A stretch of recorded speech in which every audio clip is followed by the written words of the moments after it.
ഓ വിനോദേട്ടനോട് പാല് വാങ്ങിച്ചോണ്ട് വരണമെന്ന് പറഞ്ഞാണ്. എന്നിട്ട് പാല് വാങ്ങിക്കാതെ? അയ്യോ പാല് ഞാൻ മറന്നുപോയി. പാല്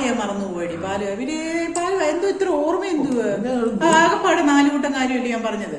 എന്നിട്ട് ഈ പാല് പറഞ്ഞു പോകുന്നത് എന്തെല്ലാം കാര്യങ്ങളായി ഇങ്ങനെ ഓടി നടക്കുന്നത്. എന്തെല്ലാം കാര്യങ്ങള്. ഈ പാല് വാങ്ങിക്കുന്ന ഇത്ര ടെൻഷനുള്ള കാര്യമാണോ? അല്ല, പാല് വാങ്ങുന്ന ടെൻഷനുള്ള കാര്യമല്ല. പാല് വാങ്ങുന്നിടത്ത് വല്ല വിഷയമുണ്ടോ?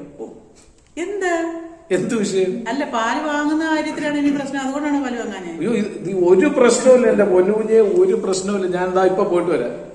ഇപ്പൊ പാല് മേടിക്കാൻ പോയിട്ട് ഇന്ന് എത്രാമത്തെ തവണയാ വിനോദേട്ട ഈ പുറത്തു പോകുന്നത്? 4-5 തവണയായി. ഓരോ സാധനം വാങ്ങാൻ ഒരു 4 കൂട്ടം കാര്യം പറഞ്ഞു കഴിഞ്ഞാൽ ഓരോ പ്രാവശ്യം പോയിട്ട് വരുമ്പോ ഓരോന്ന് കുറച്ച് വരും. എന്നാ എഴുതി തരട്ടാന്ന് ചോദിച്ചാൽ പറയാം വേണ്ട, എഴുതണ്ട, അത് മാനക്കേടാ. അല്ല, എനിക്ക് ഓർമ്മയുണ്ട്. പക്ഷെ ഈ കാര്യങ്ങളെല്ലാം തിങ്ങി നടന്നിട്ട് ഉത്തരവാദിത്തം ഇല്ല. ആണോ?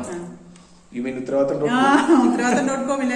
ഇന്ന് തന്നെ ഇപ്പൊ 4 തവണയായി പുറത്തു പോകുന്നത്. അത് വാങ്ങുന്നു, ഇത് വാങ്ങുന്നു, അത് മറന്നു, ഇത് എന്തുമാത്രം പെട്രോളാ ചിലവാകുന്നത്. അത് ഇനിയിപ്പോ എന്ത് ചെയ്യണമെന്നറിയോ? എഴുതി തന്നാൽ മതി, അതേ നടക്കും. എഴുതി തന്നത് അതുകൊണ്ട് മറന്നു വെച്ചത് ഓർമ്മയുണ്ടോ? ഇന്നലെ ഞാൻ എല്ലാം വാങ്ങാൻ ലിസ്റ്റ് എഴുതി തന്നത്. എന്നിട്ട് എന്തോ ചെയ്ത് മറന്നുപോയി.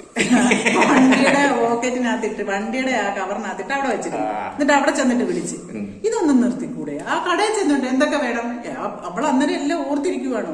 ഞാൻ എഴുതി തരുന്നത്. നമ്മൾ അത് മാത്രം ആലോചിച്ചെല്ലാം കൊണ്ട് ചെല്ലുന്നത്. കടയിൽ ചെല്ലുമ്പോൾ അതിന്റെ ബാഹ്യമായ ചില പ്രകൃതികളും ഞാൻ ചോദിക്കുന്നത് എന്തുവാ ഇത്ര ആലോചന? ആലോചന കൂടുതലുണ്ടോ?